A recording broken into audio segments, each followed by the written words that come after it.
views expressed on the following broadcasts do not necessarily reflect those of KHLT, Take 12 Radio, or our affiliates. The opinions on this show should not be considered as medical, psychological, or professional advice and are those of the host, co-host, and guest. Take 12 Radio and KHLT Recovery Broadcasting are not affiliated with any particular 12-step fellowship.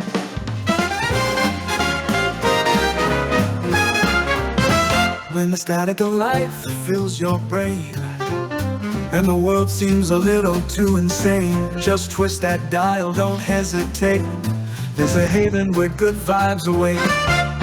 Tune in and Take 12 for some joy and cheer. It's the sound of hope coming in crystal clear. Recovery talk, the music so grand, a beacon of light, a helping hand. Well, welcome aboard, one and all. Welcome to the world's original and oldest recovery talk and recovery music radio station and podcast, the Take 12 Recovery Radio Show with Roger McDermott from Huntington Beach, California. Yes, there he is. And in the studio with me is Jack and Jeff. Jeff and Jack. Not Jack and Jill, Jeff and Jack. All right. It's going to be an interesting show, that's for sure. We have the Make-Believe Take 12 Recovery Radio Orchestra, of course, some useless and mindless information that'll make you feel so much smarter than you already do.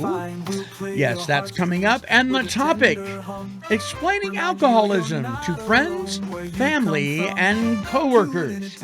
All here on the Take 12 Recovery Radio Show. Coming in crystal clear. Recovery talk, the music so grand, a beacon of light, a helping hand.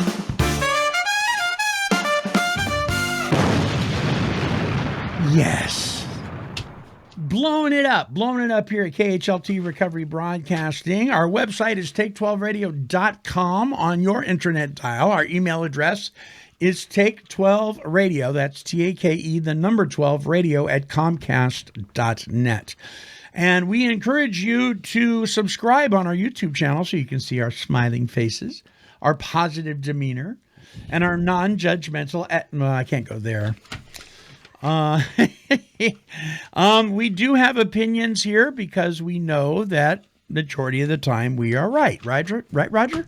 100%, Monty. Everything you said. Yeah. But we're kind and considerate, firm but never harsh. Right, Roger? Hey, listen, we got a great show for you this week, folks. Two members of my 12-step home group, let's just put it that way, I brought them in the studio because I wanted to talk about this topic about explaining alcoholism to friends, family, and coworkers, because sometimes they want to know why, sometimes they don't understand, and sometimes they have the opinion, well, that guy, there's no reason why he should be doing that. Well, there's always a reason, and we're going to talk a little bit about that. We may talk about the medical term of alcoholism, moral implications. We'll see where it goes. But in the studio with me, and by the way, guys, just so you know, we could be interrupted by Cecil at any moment. Just so be prepared, and you'll learn who that critter is. There's Jack. Yep, and there's Jeff, aka Batman. Tell us why they call you Batman, Jeff. When I got over COVID, I caught it early December 2019, first wave. I got over it March 2020 when they were announcing it on TV. We have a pandemic. Yeah. Yeah. I was on Hayward Stadium. There was about 800 contracted construction workers. Half of us got wiped out with COVID. Yeah. We didn't know what it was. We were just sick. And, well, we've been sick all our lives, but regardless, it floored us. Yeah. And when I got over it March 2020, my voice, my sense of smell, and my sense of taste did not return. So is your sense of smell and taste back at all? Somewhat. But your voice is definitely not back. If you fart, Monty, I won't be able to smell it. Oh, that's a good thing. That's It's a very good thing. yeah, that's a very good thing. Not going Well, Jeff's no stranger to Take 12 Recovery Radio. You were on the show. We interviewed you when? 2006. 2006. When And I stepped out of prison. when you stepped out of prison, that's right. And Jack's been on the show.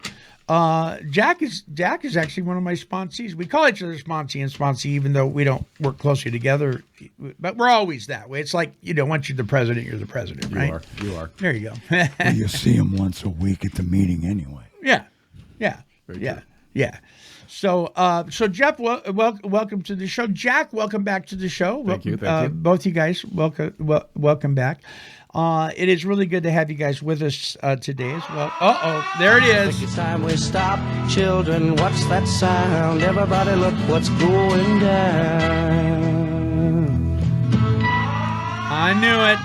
Hey, Monty man, excuse me. We need a drum roll for this next He segment. sounds like a Ready? gnome. Hit it. And now, Now. it's time for something completely useless. It's time for useless and mindless information. That's right. It is that time of the show to grant you some useless and mindless information that'll help you feel much more intelligent than you already do. That was good. Okay.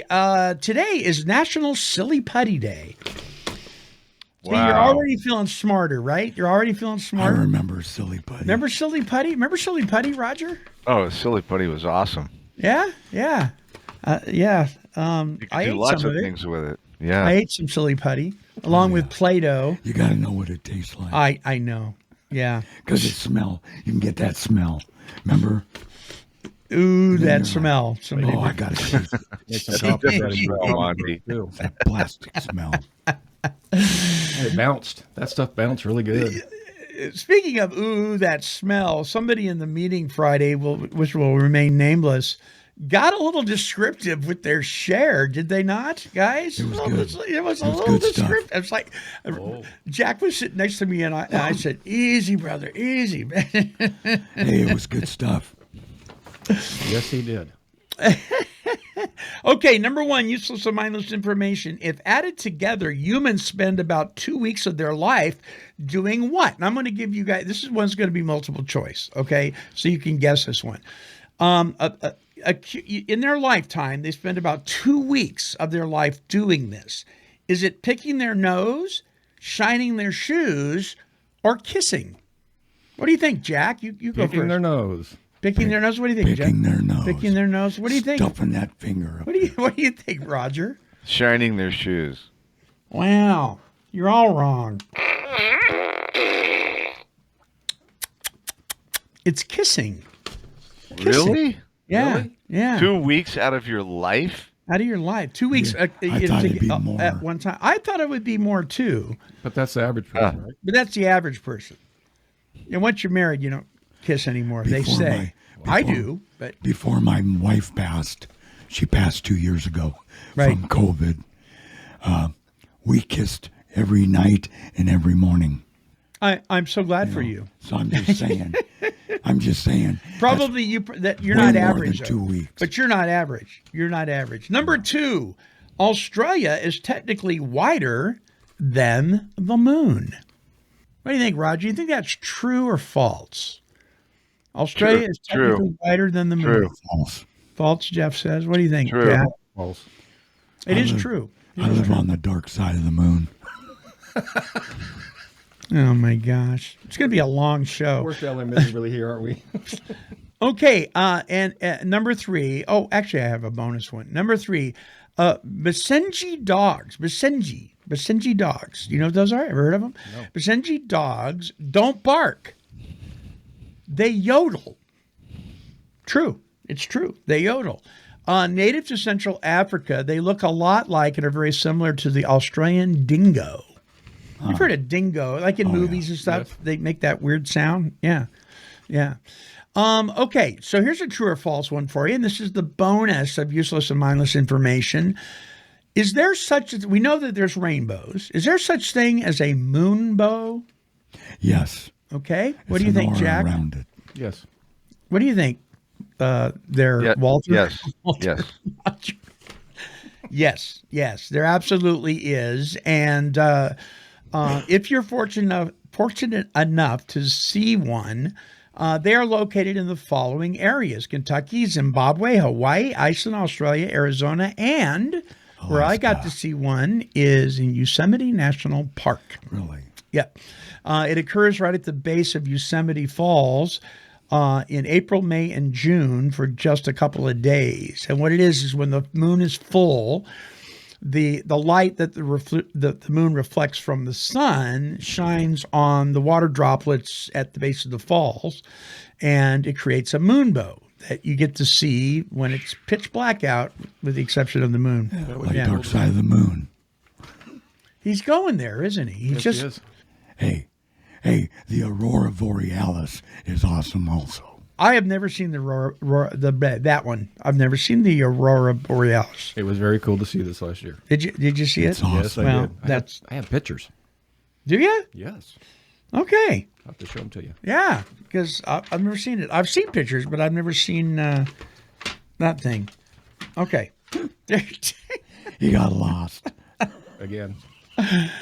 Okay. All right. That is it for useless and mindless information. Don't go away, my friends. We're coming back with our special guest and, of course, our co-host, Roger McDermott, on the topic of explaining alcoholism to friends, family, and coworkers when we return.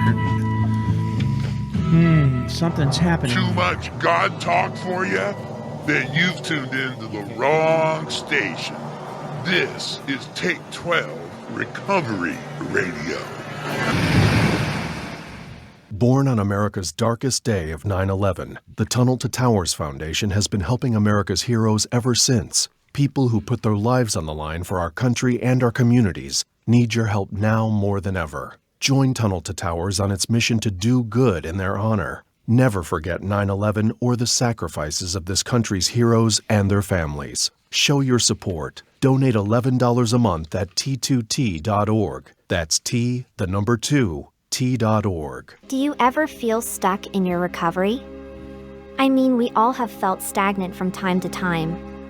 I'd like to introduce you to the book, 12 Essential Insights for Emotional Sobriety, Getting Your Recovery Unstuck, by our good friend and recovery author, Dr. Alan Berger. Dr. Berger has helped to change the lives of thousands of individuals with his work on emotional sobriety, paving a new path to recovery for both the addict and their families. For your autographed copy of 12 Essential Insights for Emotional Sobriety, visit abphd.com. This book is also available on Amazon. All right. This is Roddy Erickson, and you are listening to the Recovery Talk and Positive Music Take 12 Radio. I love me that big band sound. Indeed. Yeah, we need Danny here because he'd be Bouncing all over the place. All right. My special co-host guest this week, and what a treat it is to have them. Jack. There's Jack and Jeff. And both 12-step brothers in good standing. And I say good standing because they are standing tall today. As, We're sitting. I'm sitting. Roger, what am I going to do? What am I going to do? Look, what? We love you, Monty. Ah, my God. Turn their mics off. Oh, that's right. I can do that, huh? Like Yeah. this. What? Yeah. There we go. All right, they're back on. All right. Come on, Batman. All righty. Closing song this week at the end of the show will be by Richie Supa, entitled "In the Rooms." But before we even get close to that, we're going to talk about explaining alcoholism to friends, family, and coworkers. And so the reason I picked this topic, listeners, was I was reading a post on social media the other day. Somebody said, "What do you say when you're at a function that is serving alcohol, like a wedding or maybe a company party or something, and you're a recovered alcoholic, or maybe you're in early recovery or whatever, but you are abstinent. And how do you respond to somebody that says, "Would you like a drink?" Or "Here you go, here's a glass of champagne on the house," or whatever it may be. How do you respond? And there were several different responses. One person posted, "No, thank you. I've had enough." Somebody said, "No, thank you. I'm allergic." Somebody said they just look at the person and walk away. I thought, okay. But it made me think about going a little deeper in this. And we all have the things that we might say if offered a drink in a perfectly innocent environment where it might be appropriate to have a cocktail or whatever, but not for us. And we know why. But sometimes friends, family, and coworkers don't know why. Sometimes they don't care. Sometimes they do. And sometimes they just wonder, particularly when it comes to maybe explaining some of the behaviors that have been displayed behind active alcoholism, or even narcotic addiction, as far as that goes. I'm tired of waking up on the floor. Yeah. Not seeing family for you. Ringo Starr, right? Was the song. It's a good song. The No song is what it was called. Yeah. So Roger, have you ever been in a position where you felt it was important for you to explain to somebody alcoholism? Now, I'm not talking about if you're speaking somewhere where they're actually asking about that. I'm talking about more on an individual basis. Has that ever happened to you where you found it appropriate to explain it? Sure. There's been opportunities, probably in a one-on-one setting, or maybe a couple of people that are close friends or something that aren't alcoholics. Yeah, and it may present the opportunity to explain the disease of alcoholism. Sure. Well, I usually respond if somebody says, "Would you like a drink?" I say, "No, thank you. I just don't drink." Mm-hmm. Have you ever been asked by somebody who might be curious about whether they have a problem or not what you thought alcoholism was? Oh, sure. I mean, that's a whole different discussion. Yeah, it sure is, isn't it? Yes, yes. Yeah. I would ask him, "Why do you have a drinking problem? What happens when you drink?" And then it starts that the kind of thing. conversation. Yeah, which we have kind of a whole lineup of how to approach that. But this is a little different discussion. So before I share any of my experiences, Jeff or Jack, who wants to go first? Have you ever been in that situation where you felt that it might be beneficial to explain your alcoholism or drug addiction, for that matter, and how did you go about it?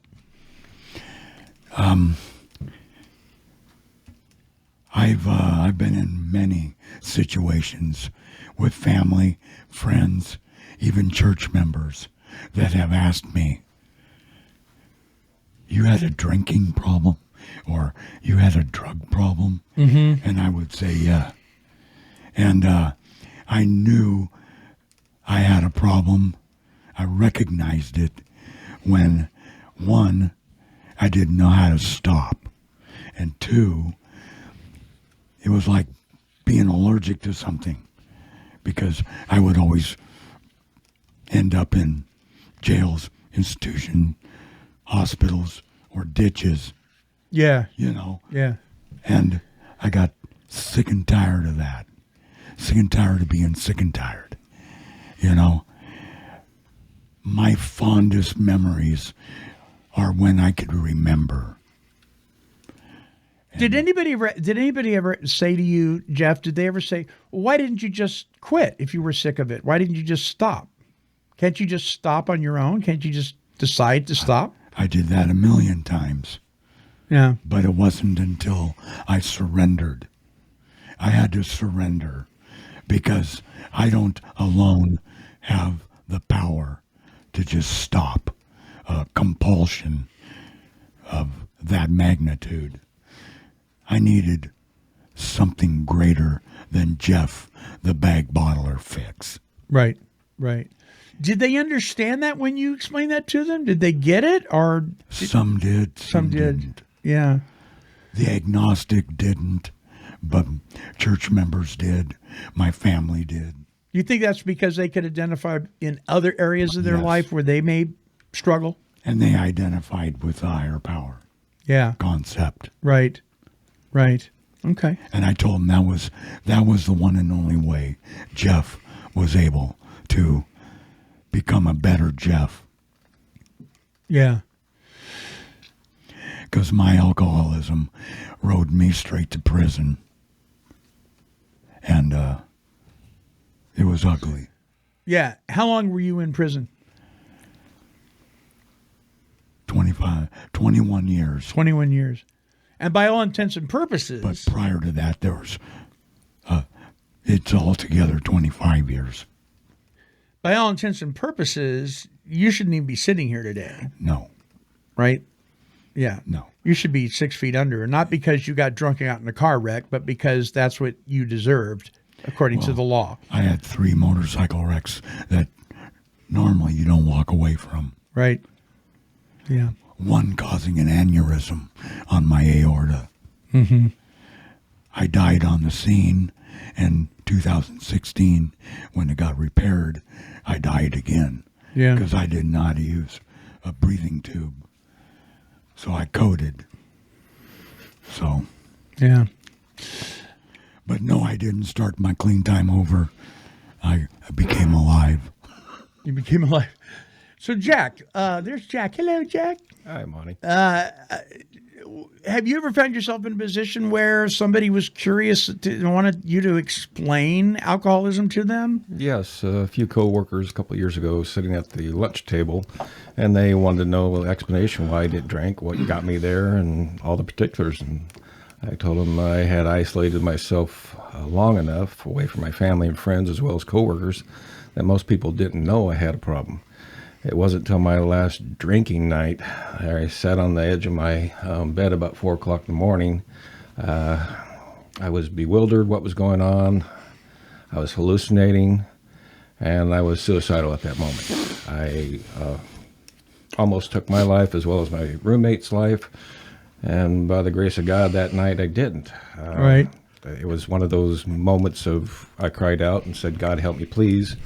I hadn't been sleeping for weeks. I had been on a drunk for months, if not years. In my last drinking year, I had drank more than I should have. I isolated for 6 months at a time. My mom would worry about me to the point that she was going to get a call or come over there and find me dead on the floor or out in my garage. I did a lot of things that I had to explain to family and friends at the moment why I don't drink anymore, because my actions and those things that come about from that can cause you great harm, not only to myself, but everybody else around me. And I had to reach out to power greater than myself and say, please. And I came back and started this process of learning how to live life again, scared to death because alcohol had become my mistress, so to speak. Yeah. And it was a scary ride to get here, but I thank God that I did manage that. And you were one of the first people I remember reaching back out to, Monty, and you were there. And I thank you, brother. Yeah, well, absolutely. It was a great honor. It was a great honor. Have you ever had anybody say to you, you guys blame your stuff on alcoholism, you blame it on a disease, and you should have more better ethics and maybe more willpower than that? Why do you guys blame this on a disease? Ever come across anybody that said that to you, or have you heard that? Yes. Yeah. That you're weak. You don't have the willpower to stop. You can't do this. You can't do that. You're setting the power into something else instead of taking it back. And it took me a long time to understand where they were coming from, and to utilize that process of eliminating, going, okay, what power do I have? I really have no power and control over anything, for anybody in the rooms, outside the rooms. Only thing I have is a direct connection with the man upstairs, as I understand him. Yeah. And follow the guides and people that have been placed in my life that have the experience, strength, and hope that I so desperately need even today after 10 years of sobriety. Right.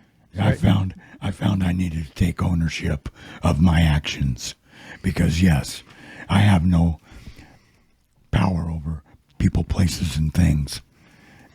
And once I found that out, I had to take ownership of those actions that I caused myself and I caused others.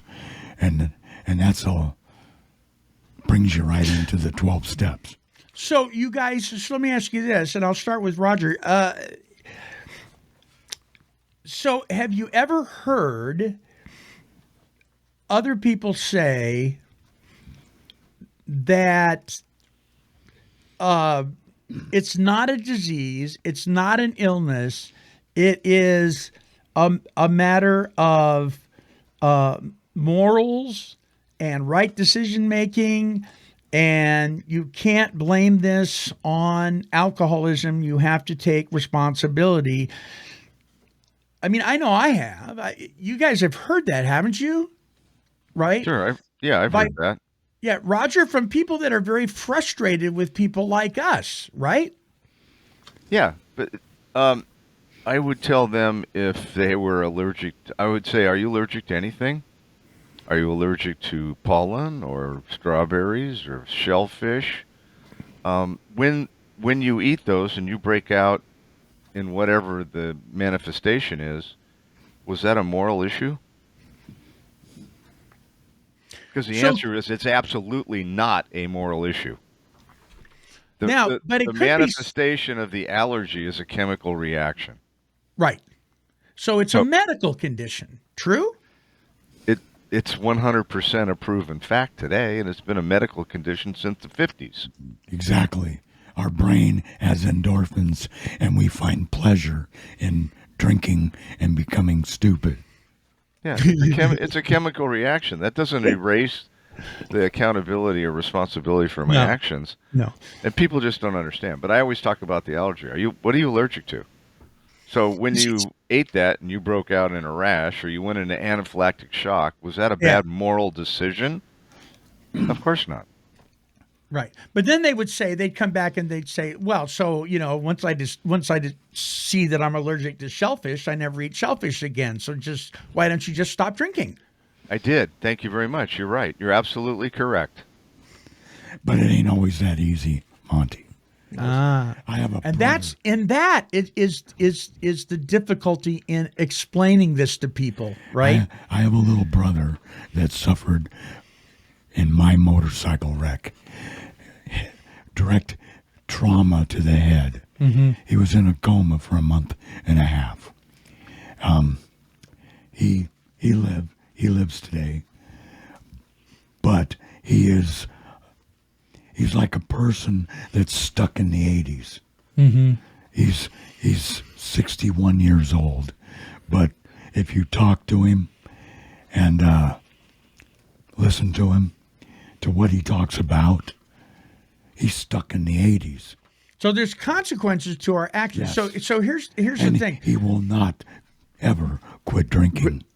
Oh, okay. And he knows he's an alcoholic. Right. But he won't.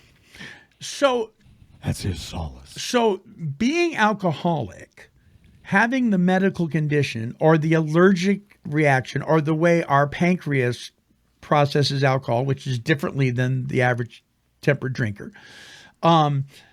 If we are born with that, and I like what my mentor Chris S. says, if we're born with that and we don't know anything and we don't, and we take our first sip and we release the phenomenon of craving and the obsession of the mind, how is that our fault if it's genetic, right? It's not. But the behaviors that we display once we start on the journey, those are our responsibility. True? True. Yes. 100%. Yeah, that is our responsibility. So the fact that I'm allergic to alcohol, I did nothing to create that. I was born with that. And that is where people will disagree with us. They will say, no, you developed alcoholism through your abuse of it, and you turned yourself into an alcoholic, which was your choice. To which I say that has actually been proven false. You can't make yourself an alcoholic by drinking. You either have it or you do not. It's a little different than narcotic addiction because you can, and you know this, Jeff, you can become an addict through narcotic abuse and not have any genetic markers. Exactly. But with alcoholism, it's a little different. And if you had an alcoholic in a closet and a drug addict in a closet, and they were going through withdrawals, you better check on the alcoholic. Now, mind you, the addict is going to suffer, but the alcoholic may pass away. You better check on him because that's a chronic and deadly disease. Yeah. Withdrawn from drugs is just a physical discomfort. Yeah, most people don't die from withdrawals from methamphetamine. Right. Or heroin. Or heroin. You're going to feel like you're dying, but you're probably not going to die from the withdrawal. Because I went through it. But, when you withdraw from alcohol, you better be under observation. Yeah. Roger, you were going to say something? No, I was just going to say, when you get into the discussion, I don't even argue with people whether we're born this way or we're not. All I know is that I can tell people, report absolutely 100% who I am after I became clean and sober with the power of God and the 12 steps of the fellowship and who I was before. So when I quit drinking, I was left with all my character defects. So I don't blame alcohol being my problem. I was a broken person long before I ever picked up the first drink. Before you ever drank, when right. I came to believe that, or I came to realize that alcohol and drugs allowed me to do the very things that I knew deep down in my soul were wrong. And it just erased every moral fiber in my body, and I could do whatever I wanted, when I wanted, and it was never enough. I wanted more. That's the disease. Yeah. But I had a moral problem before I ever picked up a drink. Yeah. Yeah. How about you, Jack? Moral problem, religion problem, family problems, life problems. God, my actions spoke louder than my words, which was the more I could get was never enough. And the problems that resulted was, a few divorces, all the family problems you can imagine going forth from being an alcoholic and losing those things in the process. When I first got back in the rooms and understood what was going on with my life and finding those folks that could guide me along, that's when I knew I had a choice. I did not have to ever drink again. And that's when it became very real that I could have a life better than I ever expected. I'm at a loss for words at this very moment, so I'm listening to what's going on here. Yeah. And listening to Jeff's story, I'm amazed. Thank you, Jack. Yeah, it's very moving. Jeff. So, I needed myself. I needed to feel better. I needed something to help me bury my feelings and emotions because guys weren't supposed to have them. Mm-hmm. And drugs and alcohol did that for me. Yeah, they were a solution. They were a solution. They were a solution. But what I didn't know is that they were a temporary solution, because I finally, it didn't take long to finally figure out the realization that alcohol, that precious drink or that precious fix, was not fixing Jeff anymore. Yeah. And the ugly, addictive personality reared his head. And I recognized that in Jeff. And that's what I hated most when I discovered that. Yeah. And I remember that day. It was December 18th, 1989.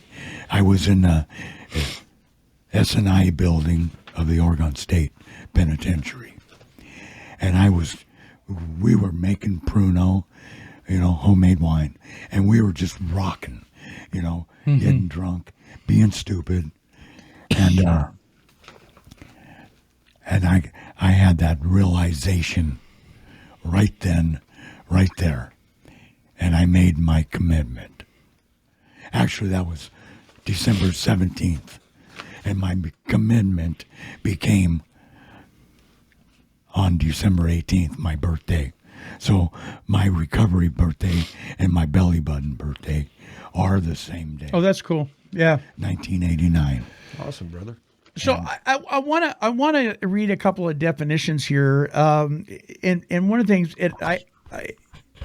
I do on occasion. I will speak at a church function. Not the church will put together a function to where I can come and do Q&A, and like on a Friday night, I'll come and give my testimony or my sober story, right?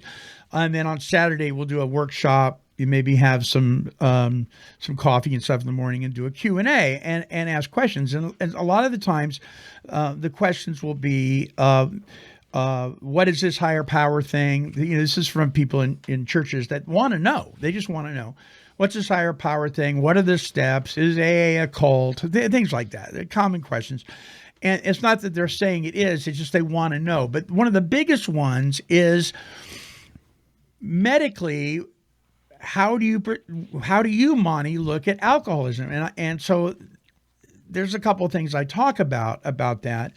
And I think probably for me, what I recommend that they do is that they get a copy of the articles that are written in the Big Book of Alcoholics Anonymous. One's called The Doctor's Opinion, and one's called More About Alcoholism. Those are my two favorites ways of helping to explain to somebody who's not an alcoholic what alcoholism is.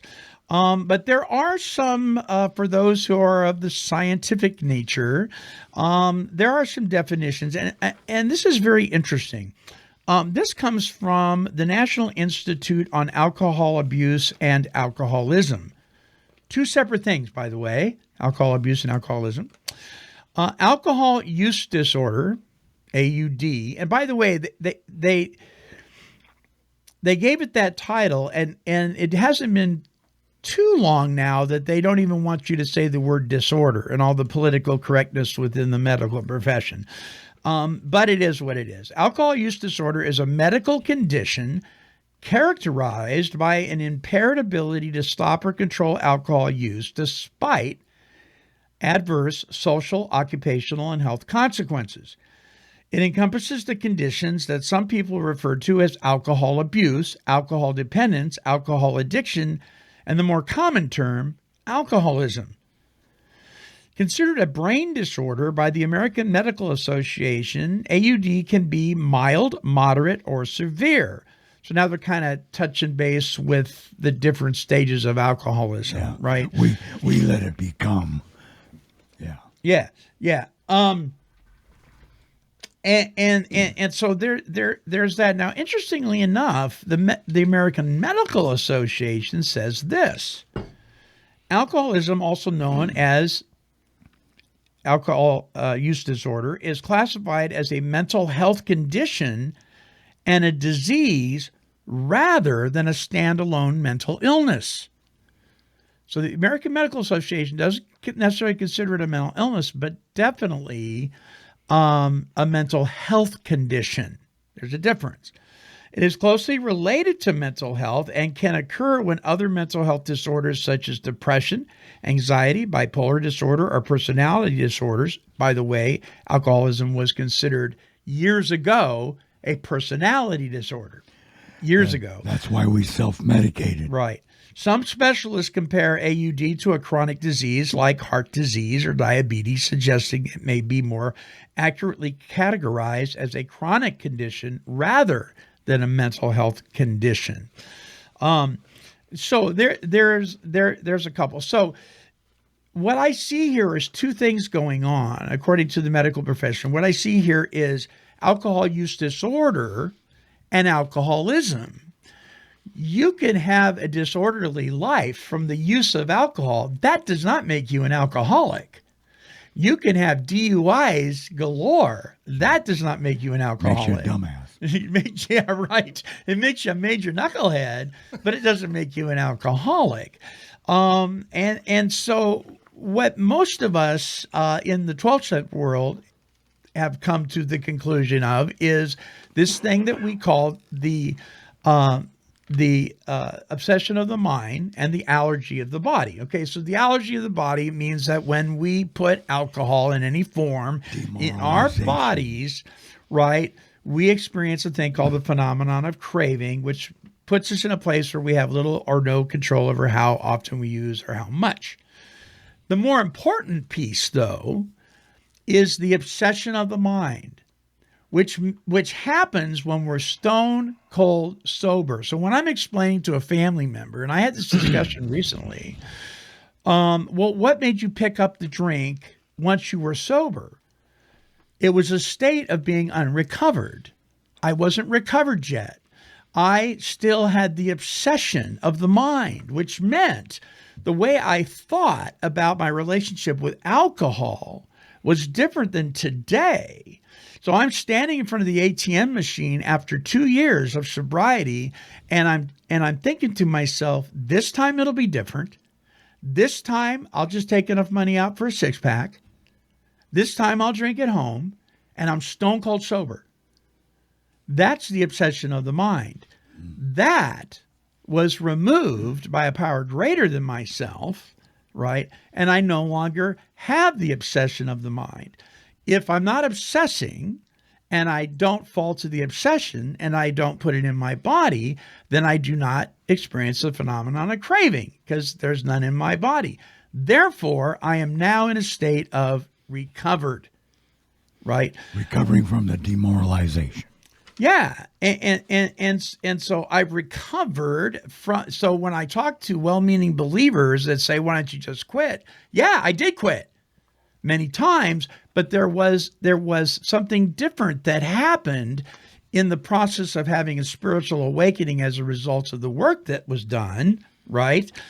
That brought me to a place of complete deliverance from the obsession of the mind and the allergy of the body. Therefore, a state of recovered, which, by the way, Alcoholics Anonymous refers to over and over and over again, that if we have had a spiritual awakening as a result of the steps, and we have had the obsession removed, then we are recovered.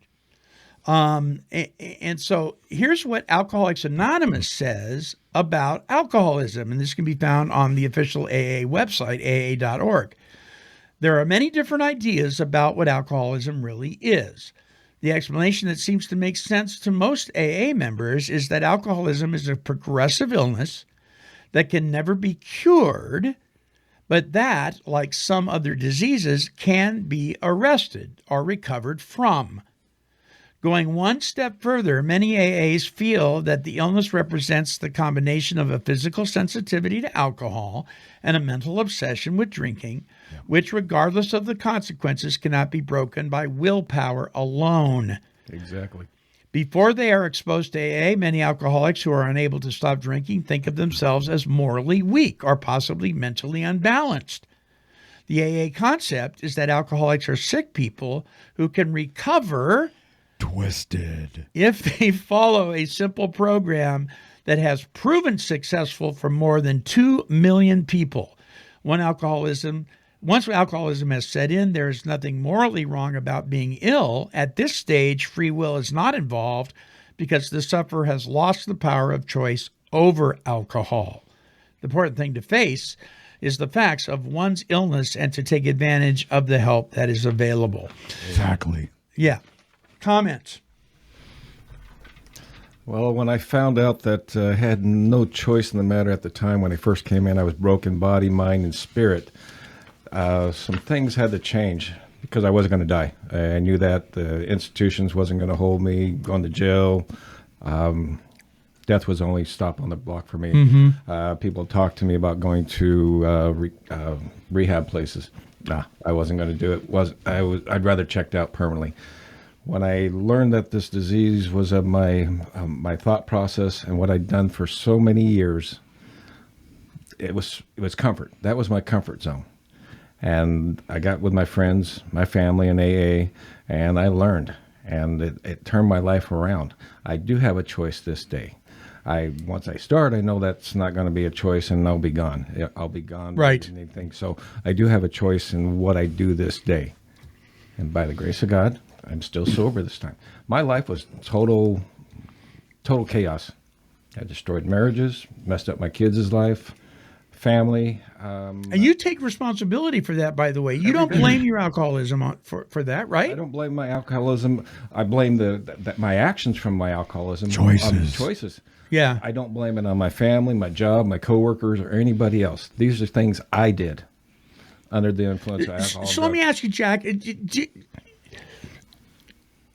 because you spend quite a bit of time, both you guys do, and so does Roger, and so do I. We spend quite a bit of our time in the rooms of the 12-steppers. Yes. Other than the guy that's brand spanking new, perhaps, other than that, have you really ever heard anybody blame their behavior on their illness? I haven't really heard too much of that. I hear people say that a newcomer, but maybe a newcomer, but I hear people that don't understand this thing say that we do that, and I don't think we do that. I've heard people that haven't taken their recovery seriously. They do continuously until they understand what's going on here, the thought process that, yes, they will still continue to blame alcohol for their actions, even at this date, because they haven't went through the steps. They haven't sat back with a sponsor. But people that work a program, they don't do that. They haven't taken ownership. Roger, for the most part, don't people take responsibility that are in the rooms, or at least that have been in the rooms for a long period of time? Yeah. Roger, what do you think? 100%. I mean, when I was drunk and loaded, my actions were disgusting, and I admit that. But as I said before, now I'm not drunk and loaded, so I'm accountable and responsible for everything that I do and think and say. So it's not a matter of I don't do the blaming anymore. I'm accountable and responsible for what I do and what I say and how I treat people. Were you accountable and responsible even when you were drunk? Sure, but so if I wasn't drunk, would I have acted the same way? No, I wouldn't have. The more I drank, the worse I acted. The more I drank, the worse I thought. If I was sober, not drinking, I didn't do the same things I did under the influence. But what's the difference of that discussion anyway? Yeah, It doesn't. Frankly, I don't drink anymore. I don't use anymore. I'm not the guy that I used to be. I buried that guy. Yeah. So this is my point. I hear people say that those of us that are in the recovery fellowship, that we blame our stuff on our addictions, and I just don't see it. Other than the new person or the person who isn't taking it seriously, I just don't see it. I see us taking more responsibility than anything. Well, of course. I mean, that's the whole point of the 12 steps, is it not? Right. Yeah. So why do people get this impression that we blame it on our alcoholism or our drug addiction? Could it possibly be that they're they see people go in and out of the program? Repeaters. Yes. Maybe their own experience. They don't know they're not in our rooms. They don't know the stories of the people that have double and triple digit recovery. They don't know the truth behind the scenes. What they just read about things in the paper. I don't know why they do that. Sure. And they see their own family.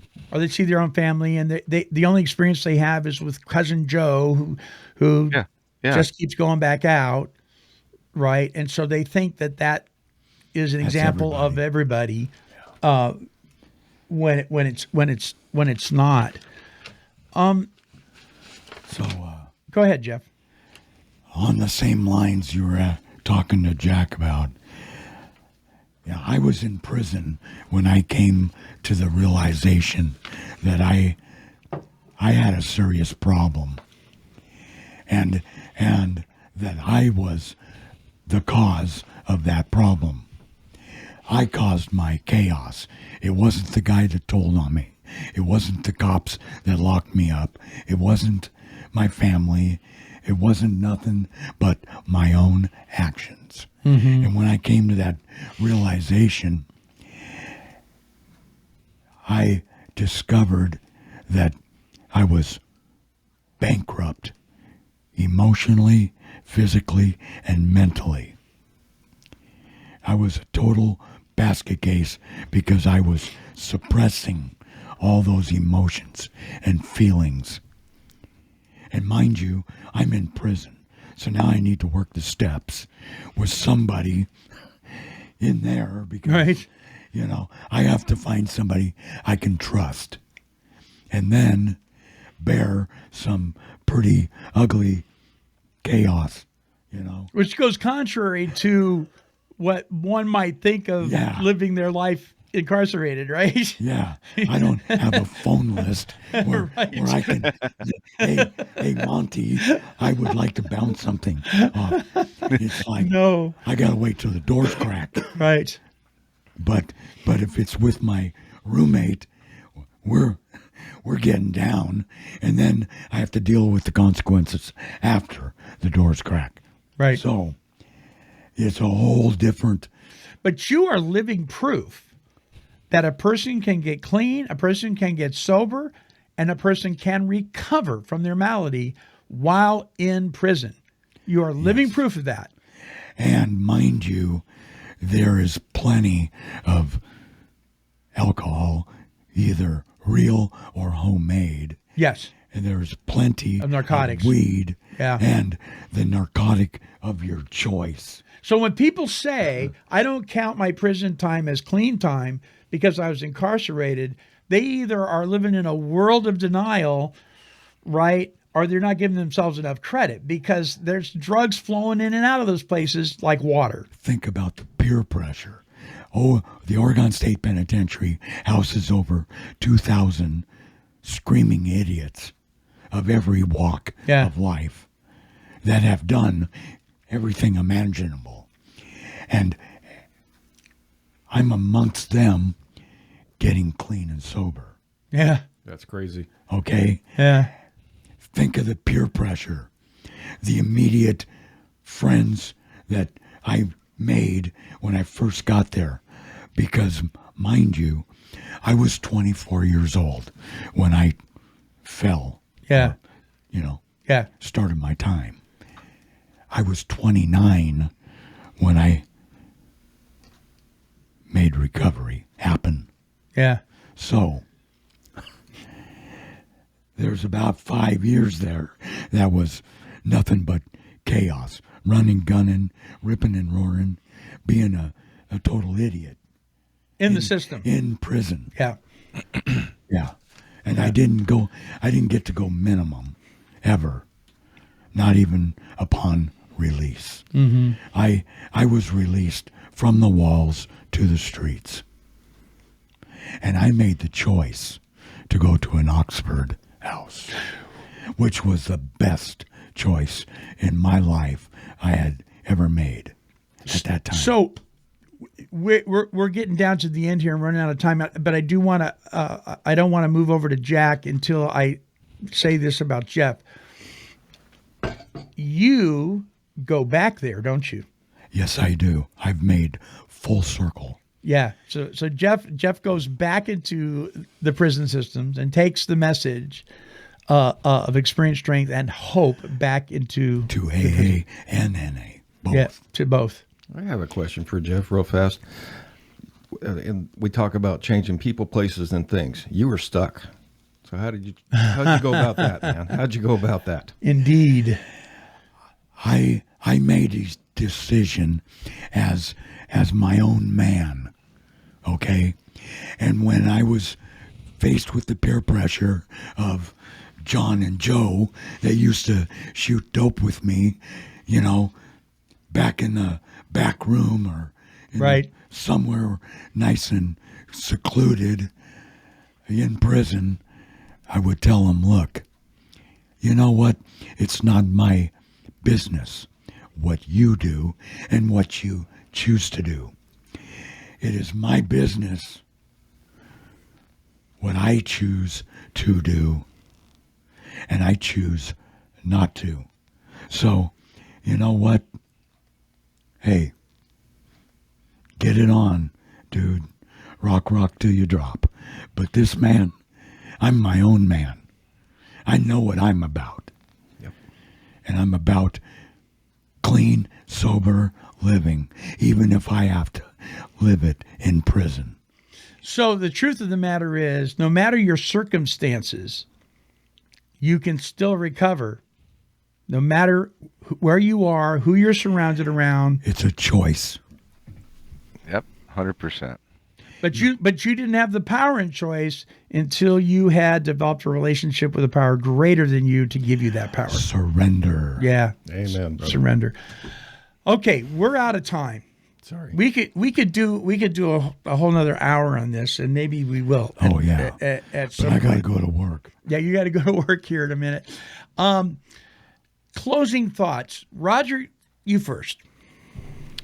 So, yeah, I love the show. Thanks for you guys' shares.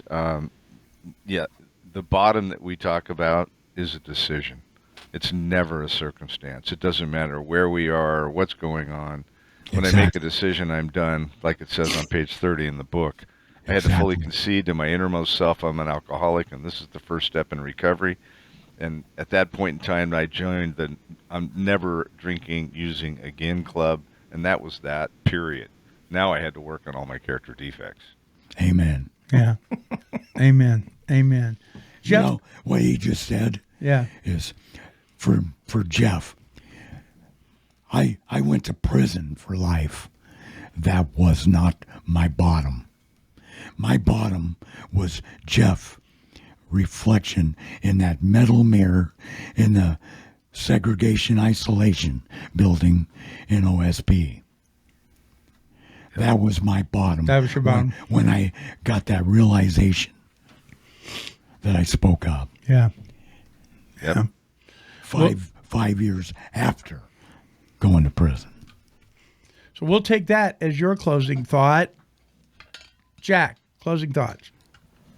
I think for me, getting down to that moment of desperation where I wanted to live as opposed to dying, and I was, without pulling the trigger, I had been killing myself slowly and ruining the lives around me, those folks that love me. When I finally started becoming truthful and honest with this walk, I shared with folks at work, my family, and one of the remarks I remember the most was from one of my coworkers. He says, "We've been praying for you for a long time, hoping you would find this." And that still brings tears to my eyes. Yeah. Amen. That's my closing thoughts, brother. Amen, brother. All right, guys, thank you so much for being willing to come on the show, come in the studio and do this. We haven't had a studio full of people in a while, so it's Good to meet you, Roger. Nice to Good meet you, to meet Roger. you guys, too. God bless you. You too, brother. It has been a good show. So again, if you are listening and you do not have a copy of the Big Book of Alcoholics Anonymous, you can get one at aa.org. You can actually get them on Amazon as far as that goes. And or you can just Google the doctor's opinion and more about alcoholism and print it out. Or better yet, come to a meeting. Most meeting places will give you a book for free. And they'll give you a book. But that'll help you understand more about this. You can always reach out to us here at Take12Radio@Comcast.net and email us as well. Our closing song this week is by our good friend, Mr. Richie Supa, and it is entitled In the Rooms. Here's Richie.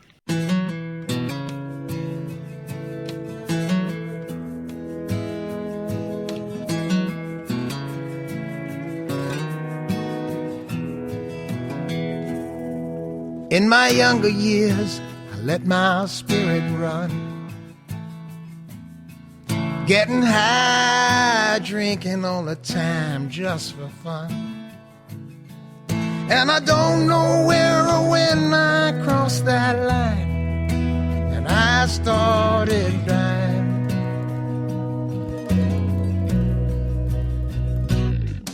I was so far gone, I couldn't find myself. On the borders of insane is where I screamed for help. Then I found the door that opened up my eyes, and I came alive. In the rooms where broken angels go, and love is like an army that comes to save your soul. In the rooms, there's a miracle waiting there for you. When you're at the bitter end, you can learn to live again in the rooms.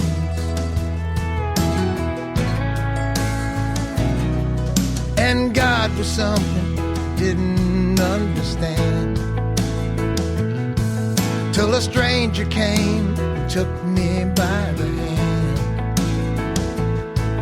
And he helped me through what I couldn't do alone, and I knew I was home. In the rooms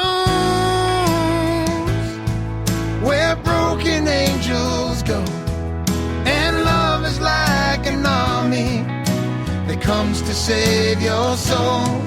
In the rooms, there's a miracle just waiting there for you. When you're at the bitter end, you can learn to live again in the rooms. When you're sick and tired of being sick and tired, and the desperation cuts you like a knife,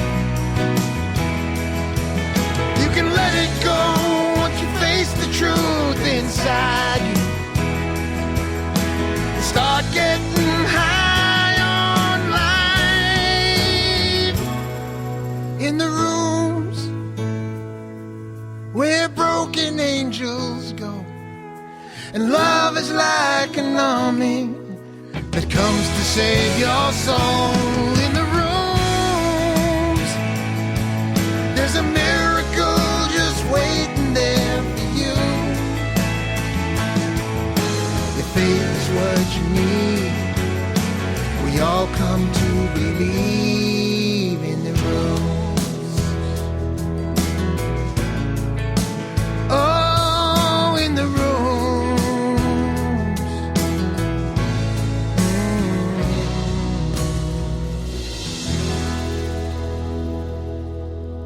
Mr. Richie Supa with his song In the Rooms. A special thank you to our guests this week, Jack and Jeff. And it's just really great having those guys on. Roger, of course, as always, it is always a blessing. They're in Huntington Beach, California. Until our next broadcast, this is the Monty Man along with the rest of the Take 12 Recovery Radio family. And we are wishing God's perfect serenity for you. Don't let the weights of the past keep you down. There's a melody here to turn it around. In each story and song you'll find a friend, a chorus of courage that'll never end. This has been a broadcast of Take 12 Recovery Radio and KHLT Recovery Broadcasting.